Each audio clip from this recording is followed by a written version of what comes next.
मैं हर प्रार्थना सभा में वही कहने की कोशिश करता हूं जो परमेश्वर कहना चाहता है। ओके, इसे रेमा कहते हैं। ग्रीक में रेमा, रेमा लोगोस नहीं है। लोगोस परमेश्वर का सामान्य उद्देश्य और योजना है, जैसे पूरी बाइबल लोगोस का संग्रह है, लेकिन इसमें रेमा भी है। और हम अपने जीवन में हर दिन जो चाहते हैं वो एक रेमा है। आमीन। यिर्मयाह इसे इस तरह वर्णन करता है, तेरे वचन बहुवचन है, मेरे पास पहुंचे तब मैंने उन्हें मानो खा लिया और मैं उनका आनंद लेता हूं और तेरे वचन, उनमें से एक शब्द निकलता है। आमीन। ये ऐसा है जैसे आपको बंदी बना लिया जाता है। पता है, जब आप इसे पढ़ते हैं तो आपको बंदी बना लेता है।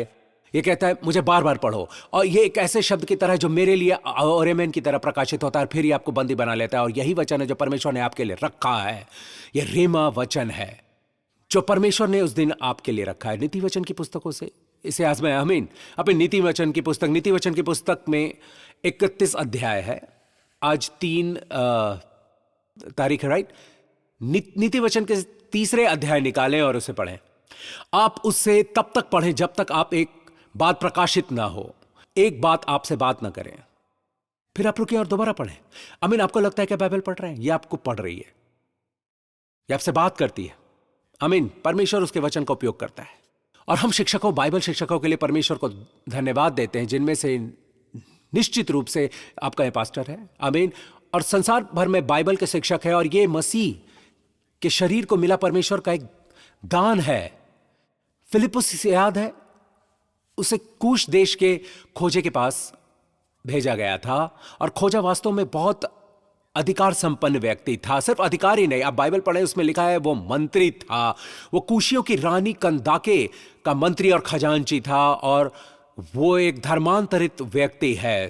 तो वो घर लौट रहा था और उसके पास यशायाह की पुस्तक की एक हस्तलिपि थी। उन दिनों अब जानते हैं बाइबल हस्तलिपि में होती थी और हस्तलिपि आराधनालयों या मंदिर में होते थे। मेरा मतलब है आप एक हस्तलिपि नहीं रख सकते जैसे कि आज हमारे पास बाइबल है। इसे हल्के में न लें।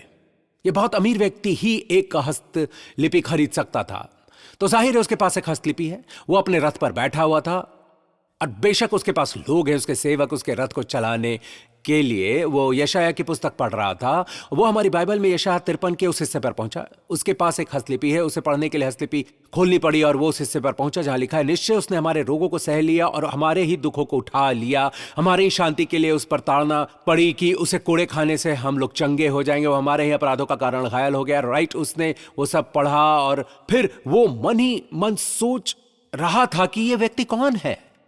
अब उसी समय फिलिपुस को एक स्वर्गदूत ने उस स्थान पर जाने के लिए कहा है और प्रभु ने मुझसे जो कहा वो ये था, जब फिलिपुस रथ के पास आया, क्या आपने इस पर ध्यान दिया? बाइबल कहती है कि फिलिपुस रथ के पास क्यों गया। सबसे पहले स्वर्गदूत ने उसे उस स्थान पर जाने के लिए कहा। स्वर्गदूत ने बस इतना कहा, गाजा की ओर चला जा, और वो उस सामान्य स्थान पर चला गया। लेकिन फिर उसने इस रथ को से गुजरते देखा। वो रथ के पास क्यों गया? अपने बाइबल पढ़े, उसमें लिखा है कि तब आत्मा ने फिलिपुस से कहा, निकट जाकर इस रथ के साथ हो ले। किसने कहा? पवित्र आत्मा ने। इस रथ के साथ हो ले। मेरा प्रश्न यह है, कुछ लोग कहते हैं मैं बाइबल पढ़ता हूं, मैं इस पवित्र आत्मा पर निर्भर रहता हूं। पवित्र आत्मा लोगों का उपयोग करता है और बाइबल शिक्षकों का उपयोग करता है। अब ऐसे कितने लोग पहले कुछ भाग पढ़ चुके है, राइट, बाइबल से, और आपको समझ नहीं आता। फिर आप एक पुस्तक उठाते हैं, आप पवित्र शास्त्र के उस भाग पर एक संदेश सुनते हैं और फिर वो व्यक्ति, सच कहूं तो आपके लिए वो भाग खोलकर प्रकट करता है। पवित्र आत्मा उस व्यक्ति का इस्तेमाल कर रहा है आपकी प्रार्थना का उत्तर देने के लिए, आपके अनुरोध का उत्तर देने के लिए। आमीन। तो इसे देखिए, पवित्र आत्मा ने उस कुशी व्यक्ति को नहीं सिखाया जब वो बाइबल पढ़ रहा था। पवित्र आत्मा वहां था, पवित्र आत्मा वहीं पर था। पवित्र आत्मा वहां था, इतना पास कि फिलिपुस से कह सके कि इस रथ के साथ हो ले। और फिर भी पवित्र आत्मा ने कुशी खोजे को यह नहीं बताया कि वह व्यक्ति कौन था जिसके बारे में यह भाग बात कर रहा था। पवित्र आत्मा उसे सिखा सकता था, लेकिन पवित्र आत्मा ने फिलिपुस से कहा, इस रथ के साथ हो ले, मैं तेरा उपयोग करूंगा। राइट। यह स्पष्ट है।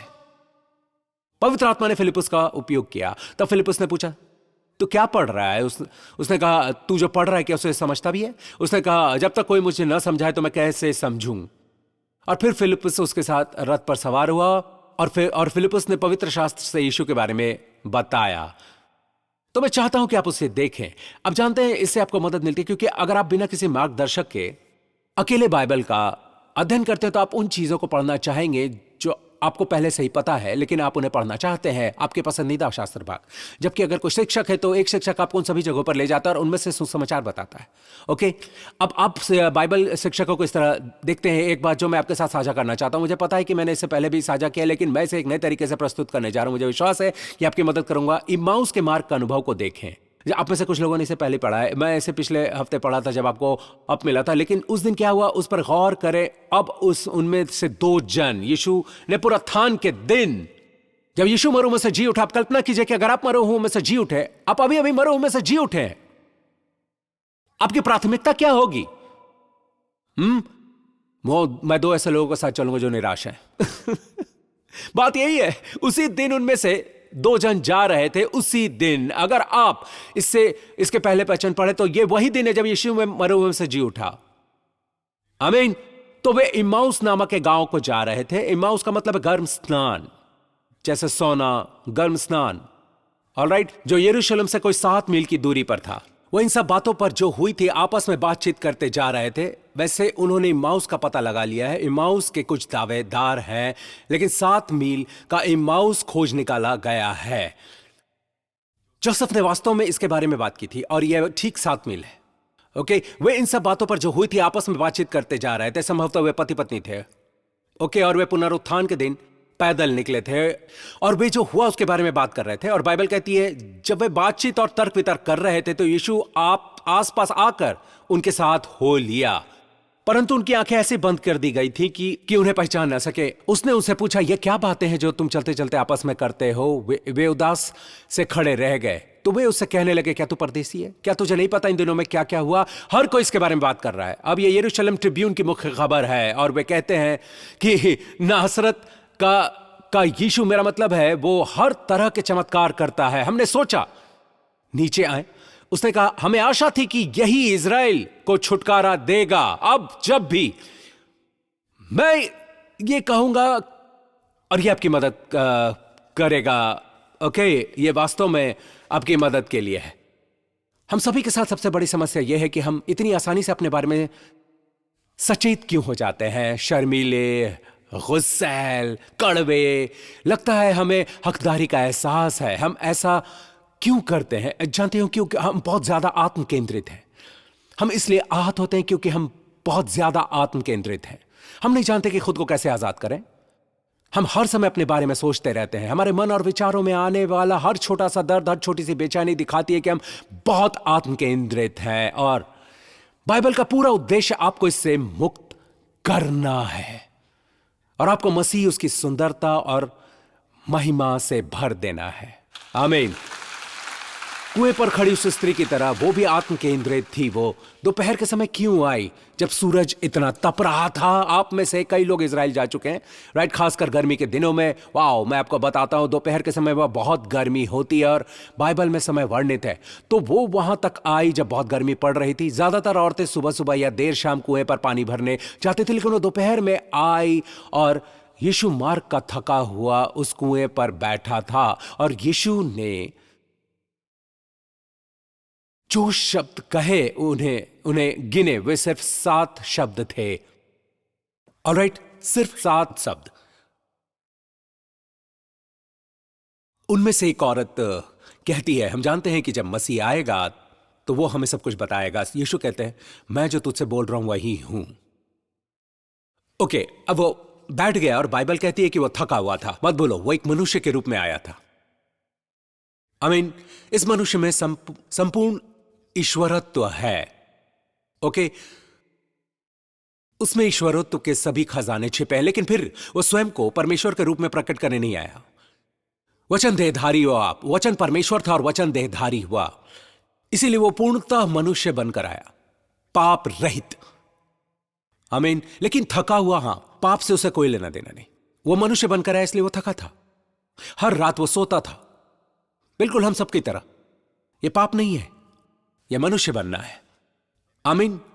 महिमावान मनुष्य, सोने की कोई जरूरत नहीं है। एक दिन हम ऐसे ही होंगे, हम सबका शरीर उसके जैसा होगा जब वो फिर से आएगा। ओके, लेकिन इस बार वो थका हुआ है और चेले भोजन मोल लेने गए हैं तो वो स्त्री दोपहर में आई और आप कहानी जानते हैं कि कैसे उसने उनसे पानी मांगा। आमीन। और वो कहती है तू तो यहूदी है, तू मुझसे पानी क्यों मांगता है? और फिर आखिरकार वो कहता है मैं जो पानी दूंगा जो कोई उस जल में पिएगा वो फिर प्यासा ना होगा। फिर वो कहता है अपने पति को यहाँ बुला ला, मैं बिना पति की हूं। और यीशु कहता है तू ठीक कहती है, तू 5 पति कर चुकी है और जिसके पास तू अब है वो भी तेरा पति नहीं है। देखो, यीशु को उसे यह बताना पड़ा मुझे तेरे बारे में सब पता है, ताकि उसे सचमुच प्रिय महसूस हो। क्योंकि जब लोग सोचते हैं कि आप उनसे प्रेम करते हो तब वे अपने दिल में सोचते हैं तुम नहीं जानते मैं कौन हूं और मैं क्या छिपा रहा हूं। उन्हें सचमुच प्रेम का एहसास नहीं होता। उन्हें लगता है कि आपको दिखावे से प्रेम है। लेकिन यीशु को उसे यह बताना पड़ा मुझे तेरे बारे में सब पता है और फिर भी मैं यही हूं, मुझे तुमसे प्रेम है। यही तो प्रेम है। जब आप जानते हैं कि वो मुझसे बात कर रहा है, वो मेरे बारे में सब कुछ जानता है, लेकिन उन औरत की तरह नहीं जो कुएं में मेरे बारे में गपशप करती है। इसलिए मैं दोपहर में आती हूं जब आसपास कोई नहीं होता। मैं इसलिए हूं क्योंकि मैं इन सब लोगों से बचना चाहती हूं। मैं अकेली रहना चाहता हूं। लेकिन यह आदमी मेरे बारे में सब कुछ जानता है और फिर भी मुझसे प्रेम करता है। वो अब भी मुझसे बात कर रहा है। उसने मुझसे पानी भी मांगा, उसने पीने को पानी मांगा। आमीन। और फिर उसने खुद को उसके सामने मसीह के रूप में प्रकट किया। मैं जो तुझसे बोल रहा हूं वही हूं। अब वो जानती है कि मसीह मुझसे बात कर रहा है। यीशु अभिषिक्त प्रतिज्ञात जन जिसका बाइबल में वर्णन है अब यहां है और मुझे बता रहा है कि वो मेरे बारे में सब कुछ जानता है और मुझसे प्रेम करता है।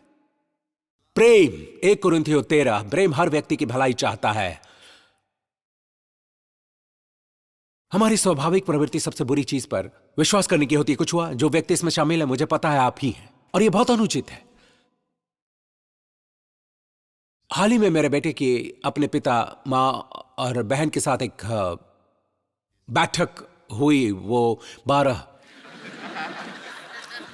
साल का है और वो कहता है मैं बस ये बताना चाहता हूं कि आप सभी अक्सर मुझे ही दोष देते हैं जब कुछ गलत होता है।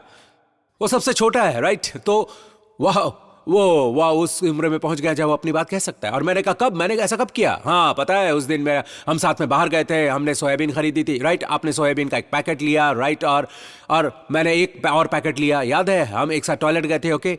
और फिर बाद में कार में मुझे एहसास हुआ यहां सिर्फ एक सोयाबीन का पैकेट कैसे? जस्टिन तुम्हारा कहां है? दरअसल मैंने अपना सोयाबीन पैकेट टॉयलेट में रखा था हाथ धोते वक्त। ऑलराइट, वो अभी भी उसका पैकेट पकड़े हुए था, लेकिन मैंने तुरंत कहा, देखा याद है वो आपका था, लेकिन आपने मुझे दोष दिया और आपने कहा जस्टिन। और फिर उसने बहन से कुछ कहा और अभी ऐसा लग रहा है कि हम सब उस पर जल्दी दोष लगा देते हैं। जाहिर है हमारे मन में यही है कि तुम सबसे छोटे हो और गलतियां वगैरह सबसे ज्यादा करते हो, राइट? है ना, जिसका पहले भी कुछ रिकॉर्ड रहा है, राइट? लेकिन फिर भी मैं मन ही सोचता हूं, आप जानते हैं कि 1 कुरिन्थियों 13 में लिखा है प्रेम हर व्यक्ति की भलाई चाहता है, राइट? मुझे लगता है कि यह जरूरी है कि वे हमारे जीवन में देखें। हमारे उपदेशों से ज्यादा यह महत्वपूर्ण है। आप जानते हैं सिर्फ हमारा उपदेश ही उन पर प्रभाव नहीं डालता। ये वो है जो आप देख रहे हैं। अगर आप उपदेश देते हैं तो अलग तरह से जीते हुए तो वो देख रहे हैं हर दिन। आप जानते हैं ये एक जीवंत उदाहरण है। क्या आप तक मेरे साथ हैं? समझ गए? ओके, बाइबल यही कहती है आप सब मनुष्य द्वारा पढ़ी जाने वाली पवित्र हो। मैं आपको ये 2 कुरिन्थियों 3 में दिखाने जा रहा हूं। लिखा है क्या हम फिर अपनी बड़ाई करने लगे?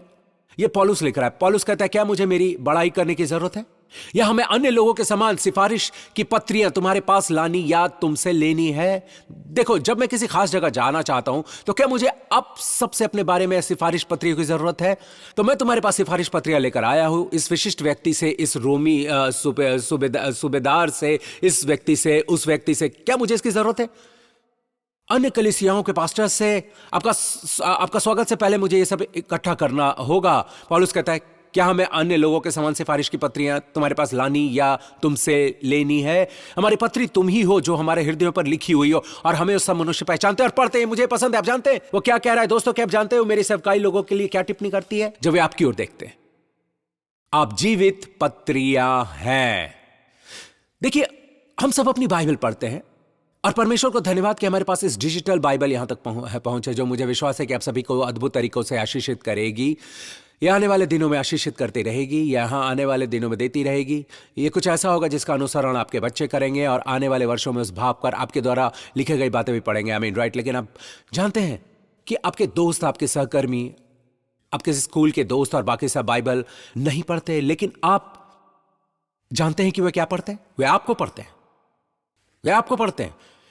पौलुस कह रहा है, हमारी पत्री तुम ही हो जो हमारे हृदयों पर लिखी हुई है और उससे सब मनुष्य पहचानते और पढ़ते हुए। कह रहा है, मेरी सेवकाई के लिए मेरी सिफारिश आपको पढ़ने वाले लोगों से आती है। वे आपके जीवन को देखते हैं, वे आपको देखते हैं और कहते हैं कि यह एक प्रेम पत्र है। मैं इस आदमी को जानता हूं, वो बदला नहीं है। इसके परिवार को देखें, वे आपके जीवन को देखते हैं। ओके, आमीन। अब वो बाइबल है जिसे लोग पढ़ते हैं। आप अपनी बाइबल पढ़ते हैं, लोग आपको पढ़ते हैं। हमारी पत्री तुम ही हो जो हमारे हृदय पर लिखी हुई है। अब नीचे वो कह रहा है, वो कहता है, यह प्रकट है कि तुम मसीह की पत्री हो, जिसको हमने सेवकों के समान लिखा, और जो स्याही से नहीं परंतु जीवते परमेश्वर की आत्मा से, पत्थर की पट्टियों पर नहीं 10 आज्ञाओं की तरह, परंतु हृदय की मांस रूपी पाटियों पर लिखी है। हम मसीह के द्वारा परमेश्वर पर ऐसे ही भरोसा रखते हैं। आप जानते हैं, मुझे सचमुच विश्वास है कि जब भी मैं उपदेश देता हूं, परमेश्वर आपके हृदय पर लिखा रहता है। हर बार जब मैं कुछ उपदेश देता हूं, अगर मैं प्रभु महिमा के बारे में उपदेश देता हूं तो आपके हृदय में प्रतिबिंबित होता है। मैं अभी आपके जीवन के मसीह का प्रकाश प्रकट होने के बारे में उपदेश दिया, पता है, आप उसने आपके हृदय पर लिख दिया। आप इसे प्रतिबिंबित करेंगे। आमीन। आप जो भी उपदेश देंगे, परमेश्वर उसे उनके हृदय पर लिखेंगे। और यह भौतिक स्याही से नहीं, पत्थर की पट्टियों पर नहीं, वे जवाब नहीं दे सकती, बल्कि जीवित परमेश्वर के आत्मा से। स्वर्गीय स्याही जीवित परमेश्वर का आत्मा है जो मांस की पट्टियों पर लिखता है।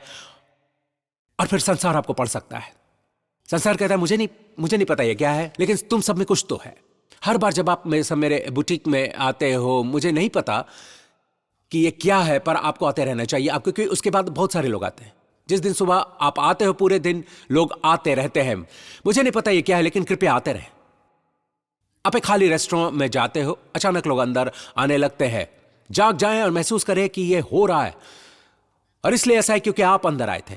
कि आप जानते हैं कि आप आशीषें लेकर चलते हैं। अब जहां भी जाते हैं, आशीषें वहां होती है। आप एक आशीष है। आमीन। तो उसने कहा, लेकिन उसने कहा, पास्टर प्रिंस, मुझे यकीन नहीं है। कभी कभी मैं परमेश्वर का वचन साझा करता हूं, मुझे यकीन नहीं होता कि लोग उसे समझ पाएंगे या नहीं। हमें मसीह के जरिए परमेश्वर पर ऐसा ही भरोसा रखना चाहिए, वो इसे उनके हृदय पर लिख देगा। आमीन। नीचे है, वो कहता है, ये नहीं कि हम अपने आप से इस योग्य हैं कि अपनी ओर से किसी बात का विचार कर सके। हम, हमारी योग्यता परमेश्वर की ओर से है। जब भी आप प्रभु की सेवा करें, हमेशा याद रखना, आपकी योग्यता। अब कहते हैं कि मैं योग्य नहीं हूं, यही योग्यता सब शब्द है। मुझे नहीं लगता कि मैं इस काम के लिए योग्य हूं, मुझे नहीं लगता मैं योग्य हूं, ये आपके बारे में नहीं। योग्यता आपसे नहीं आती, ये आपके सीमित ज्ञान, आपके सीमित अनुभव से नहीं आती। आपकी योग्यता परमेश्वर से आती है। अगर परमेश्वर आपको कुछ ऐसा देता है जो आप खुद कर सकते हैं, तो स्वाभाविक रूप से आप उस पर निर्भर नहीं रहेंगे। नहीं, वो आपको कभी कभी कुछ ऐसा देगा जो आपको लगेगा कि यार, मुझे इसके लिए परमेश्वर की जरूरत है। उसे ये पसंद है, उसे ये पसंद है। ओके, परमेश्वर, हमारी योग्यता परमेश्वर से आती है। कहे ये परमेश्वर से आती है जिसने हमें नई वाचा के सेवक होने के योग्य भी किया। शब्द के सेवक नहीं, वरन आत्मा के, क्योंकि शब्द मारता है पर आत्मा जिलाता है। शब्द मारता है, लेकिन अब यहां बहुत दिलचस्प है। वो कहता है कि मेरी सेवकाई नई वाचा की सेवकाई है। कि आप जानते हैं कि परमेश्वर आपके हृदय पर क्यों लिख सकता है? ऑलराइट, पत्थर की पाटियों पर नहीं। जानते हैं क्यों? क्योंकि मेरी सेवकाई पवित्र आत्मा की सेवकाई है, न कि शब्द की। अब मैं समय की कमी के कारण इसे समाप्त करना चाहता हूं, मैं इसे समाप्त करूंगा, लेकिन मैंने वास्तव में शास्त्र भाग पूरा नहीं किया है। लेकिन मुझे लगता है परमेश्वर के पास हर दिन के लिए उसका शास्त्र भाग होता है। जैसे मन्ना का एक भाग है जिसे आप खा सकते हैं और लंबे समय तक मजबूत, तृप्त और संतुष्ट महसूस कर सकते हैं। मुझे विश्वास है आपके साथ भी ऐसा ही होगा। अब ध्यान से सुनिए।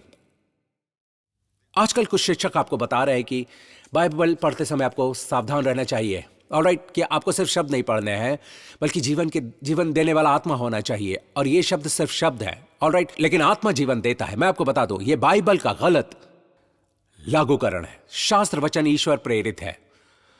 ओके, इस शास्त्र भाग का इस्तेमाल या यूं कहे कि दुरुपयोग ये कहने के लिए किया गया कि बाइबल पढ़ना आत्मा से होना चाहिए, न कि शब्दों से। देखिए, जब आप बाइबल पढ़ते हैं तो वो शब्द है। ओके, शब्द है, समझ आया? लेकिन प्रकाशन के लिए आप पवित्र आत्मा पर निर्भर हो। आमीन। और कभी कभी पवित्र आत्मा बाइबल शिक्षक का उपयोग करता है।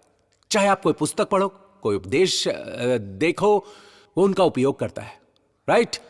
उसी तरीके से भी अब इसे देखिए, वो कहता है शब्द के सेवक नहीं वरन आत्मा के। वो नई वाचा के बारे में बात करता है। कहो नई वाचा, तो जो भी हो सुनिश्चित करे कि आप नई वाचा के अधीन हो। सुनिश्चित करे कि जिस कलीसिया में आप हो वो पूरी तरह से नई वाचा के अधीन है। एक बार नई वाचा की तरह नहीं, अगली बार पुरानी वाचा। कभी कभी आपके पास अनुग्रह होता है, कभी कभी आपके पास व्यवस्था होती है, कभी कभी आपके पास परमेश्वर ने की हुई चीजों का महत्व होता है, कभी कभी आपके पास महत्व होता है जो आपको करना चाहिए। ये सब परमेश्वर और आप हैं। आप जानते हैं ये ऐसा है जैसे जैसे कोई मिश्रण हो। आप पुरानी मशकों में अनुग्रह नहीं डाल सकते। दाखरस सड़ जाएगा और मशकें फट जाएंगी। आप अनुग्रह और व्यवस्था दोनों खो देते हैं। यही वो संदर्भ है जिसके बारे में यीशु बात करता है, यह व्यवस्था और अनुग्रह। आमीन। तो सुनिश्चित करें ये उज्जवल जीवन, ये भाग जिसे सभी लोग पढ़ते हैं, आपका जीवन रूपांतरित हो। और ये तब होता है जब आप नई वाचा के अधीन हो। मैं आप में से उन लोगों के लिए प्रार्थना करना चाहता हूं जिन्होंने कभी मसीह पर भरोसा नहीं किया, लेकिन आज आप कहते हैं पास्टर ये ऐसा है जैसे पर्दा मेरी आंखों से हट गया हो। मैं यीशु को देख सकता हूं, मैं यीशु को देख सकता हूं और मैं चाहता हूं कि ये मेरा उद्धारकर्ता और प्रभु बने। अगर आप वही व्यक्ति हैं तो मेरे साथ प्रार्थना करें। कहे स्वर्गीय पिता, मैं स्वीकार करता हूं यीशु मसीह मेरा प्रभु, मेरा उद्धारकर्ता और मेरा परमेश्वर है। और मैं आपका धन्यवाद करता हूं कि जब मैं उसमें धर्मी ठहराया गया, जब आपने मुझे उसमें निर्दोष ठहराया, तब आपने उसे मृतकों में से जिलाया और वो आज जीवित है। यीशु मसीह मेरा प्रभु है। यीशु के नाम से आमीन, आमीन, आमीन, आमीन। हो खड़े हो जाए, प्रभु की स्तुति हो। हालेलुया, आमीन। मुझे अच्छा लग रहा है। इस जगह अपने हाथ उठाइए सभी उज्जवल लोगों। पिता यीशु के नाम से मैं प्रार्थना करता हूं प्रभु कि आप अपने लोगों को अभिषेक, बुद्धि प्रदान करें उन सभी क्षेत्रों में जहां हमने आज आपके आत्मा से सुना। प्रभु पति पत्नी उस बुद्धि और अभिषेक को प्राप्त करें प्रभु, जो आपके आत्मा के साथ बहे, हर समय दोष न ढूंढे, हमेशा बड़बड़ाने का स्वभाव न रखें, बल्कि आपके आत्मा के द्वारा प्रभु भरे रहे, भलाई की तलाश करें, अच्छाई को पुकारें। जब हमारे प्रियजनों में कमजोरी दिखाई दे तो धैर्य रखें ताकि आप हमें प्रदान करें प्रभु, ताकि हम उनके सामने चमके प्रभु, ताकि वे यीशु को देखें और बदल जाए। यह प्रभु हमारे बच्चों के साथ भी हमें अनुग्रह और बुद्धि प्रदान करें, ऐसा जीवन जीने की वे यीशु को परख और देख सके।